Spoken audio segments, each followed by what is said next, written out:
Good morning to all. Welcome to headmaster, teachers, and my dear friends. My name is Pavani. I am studying 4th class in MPP school, SC Colony, Torredu. Pandit Jawaharlal Nehru was the first Prime Minister of India. He was born on November 14, 1889 in Allahabad.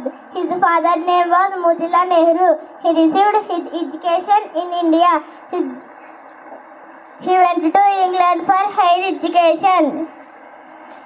He was put to jail. He was a great scholar and writer.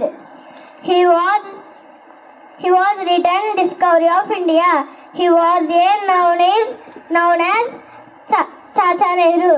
His birthday is celebrated as Children's Day. Thank you.